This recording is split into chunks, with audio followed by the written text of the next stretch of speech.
বলছি, মন দিয়ে আপনারা শুনবেন, মন দিয়ে আপনারা শুনবেন। মা ফাতেমার জীবনী, মানে গজল বলার মধ্যে এইভাবে কথা বললে আমি গাইতে পারবো না। একটু শান্ত হও, একটু শান্ত হও। তোমরা কোন গজল শুনতে চাও বলো দেখি, কোন গজল? বুড়িমা শুনতে চাও তো বুড়িমা তোমাদের শোনানো হবে, আর একটাও কথা বলবে না, চুপচাপ থাকো। তা না হলে এতগুলো মানুষ, তাদের সময়ের মূল্য আছে, ঠিক আছে? চুপচাপ থাকো, ওনারা শুনছে, শুনতে দাও। চলুন আমি সেই গজলটি বলছি। মা ফাতেমার চাদরের কি মর্যাদা ছিল, মন দিয়ে আপনারা শুনবেন। একদিন নবী দুলালী ফাতেমার ঘরে এসে দুঃখিনী এক ফরিয়াদ করে। একদিন নবী দুলালী ফাতেমার ঘরে এসে দুঃখিনী এক ফরিয়াদ করে।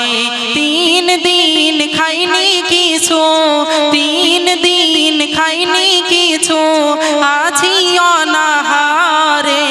একদিন নবী দুলালী ফাতেমার ঘরে এসে দুঃখিনী এক ফরিয়াদ করে।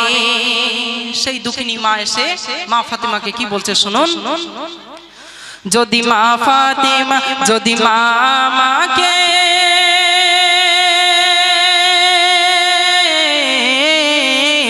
যদি মা আমাকে কিছু খাবার তুমি দিতে, বিনিময়ে তোমার কিছু কাজই করিয়ে নিতে, সেই আহার নিয়ে যেতাম ছেলেদের তরে।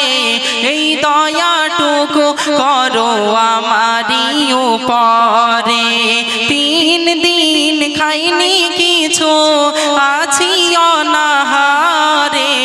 একদিন নবী দুলালী ফাতেমার ঘরে এসে দুঃখিনী এক ফরিয়াদ করে। মা ফাতেমাকে বলছে, ওহে মা ফাতেমা, 3 দিন আমি কিছু খাইনি, আমার বাচ্চারা তারাও ভুখা, ক্ষুধার যন্ত্রণা সহ্য করতে পারছি না। ফাতেমা, আমাদেরকে কিছু আহার দাও, আমরা খেয়ে ক্ষুধা নিবারণ করি। মা ফাতেমা ছুটে গেলেন ঘরের মধ্যে, গিয়ে দেখলেন দুঃখিনী মাকে দেওয়ার জন্য বাড়িতে কিছুই নেই। কার বাড়ির কথা বলছি বলুন তো? জান্নাতে নারীদের মধ্যে যিনি সরদারিনী হবে, যিনি বিশ্ব নবীর বেটি, সেই মা ফাতেমার ঘরে কিছুই নেই, একটু দুঃখিনী নারীকে দেবে। তখন তিনি কি করলেন? মা ফাতেমা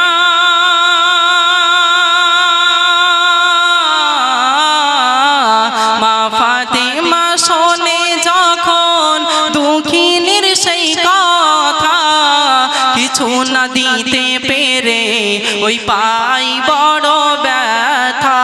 তখন এক ইহুদি নারীকে রাস্তায় ধরে জান্নাত রানী বলে তাহারে, কিছু আহার দাও না একে আজকেরই তরে।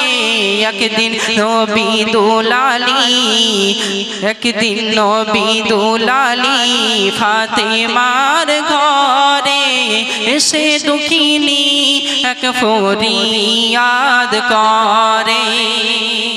তিনি ভাবলেন, আমি কোনো দিন আমার বাড়ি থেকে কাউকে কিছু না দিয়ে ফিরিয়ে দিই না, আজ আমি দুঃখিনী মাকে কিভাবে ফিরিয়ে দেব?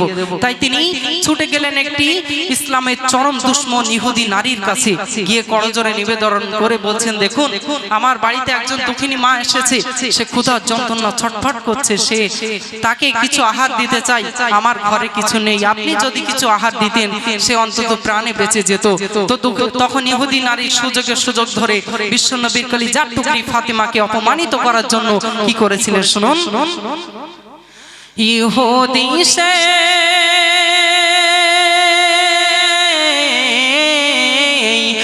শুধু তো আমি খাবার দেব না, শুধু শুধু আমি খাবার দেব না, তোমাকে কিছু জিনিস আমার কাছে রেখে যেতে হবে। বলছে কি, তুমি যে চাদরটা পরে আছো ওই চাদরটা আমাকে খুলে দিয়ে যেতে হবে, তাহলে গম খেজুর যা লাগবে আমি তোমায় দিয়ে দেব। মা ফাতেমা ভাবলেন যে আমার চাদর নিলে যদি ওই দুঃখিনী নারীর প্রাণ বেঁচে যায়, সে একটু ক্ষুধা নিবারণ হয়, সে কিছু খেতে পারে, হোক না আমার চাদর আমি দিয়ে দেব। তবে অনুরোধ করে বললেন আমি এইভাবে দিতে পারবো না, আমার ঘরে আসুন, আমি আমার চাদর খুলে আপনাকে দিয়ে দেব। কি ঘটনা ঘটেছিল কবি লিখছেন, মা ফাতেমা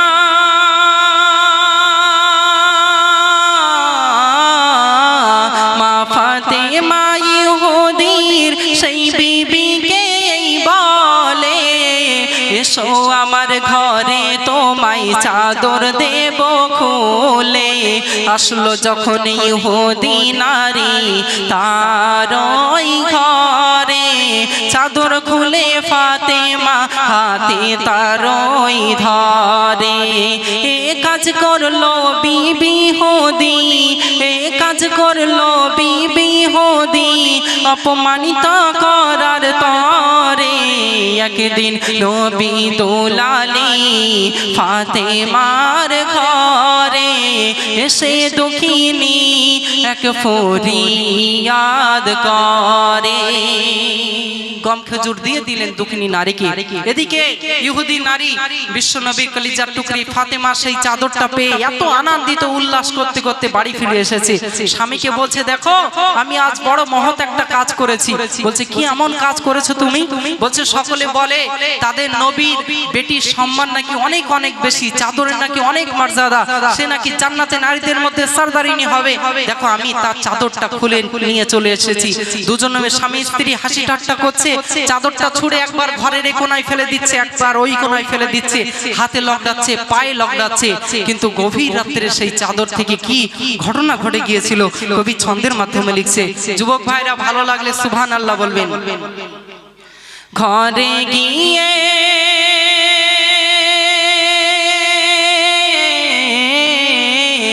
ঘরে গিয়ে চাদর বিবি রেখে যেথায় ছিল, সেই জায়গাটা গভীর রাতে আলোয় ভরে গেল। বলুন সুবহানাল্লাহ। ঘরে গিয়ে চাদর বিবি রেখে যেথায় ছিল, সেই জায়গাটা গভীর রাতে আলোয় ভরে গেল। আর হিরে মতির মতো যেন ঝিলিক ওই মারে। বলুন সুবহানাল্লাহ। হিরে মতির মতো যেন ঝিলিক ওই মারে। দেখাই বিবি ইহুদি আলো নিজ স্বামী রে, কি ছিল রাখা সেই মা ফাতেমার চাদরে। একদিন নবী দুলালী ফাতেমার ঘরে, এসে দুঃখিনী এক ফরিয়াদ করে। আরে রাতে এই আশ্চর্য ঘটনা দেখে স্বামী স্ত্রী অবাক হয়ে গেল। তারা নিজেদের মধ্যে আলোচনা করলো, কি সর্বনাশ আমরা করেছি, কি ভুল আমরা করেছি। ভোর না হতেই ছুটে চলে গেলেন বিশ্ব নবীর দরবারে। গিয়ে কি ঘটনা ঘটিয়েছিল কবি শেষ ছন্দে লিখছে, শুনুন। ইহুদি সে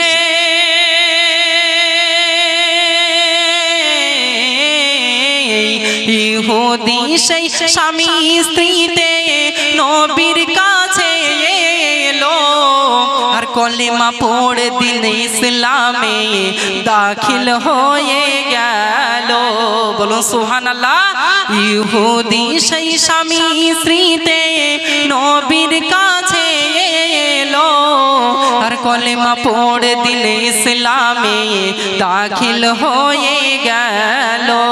বলে আজ কবি গুলজার তার কলম ধরে, কত খুবই রাখা মা ফাতেমার চাদরে।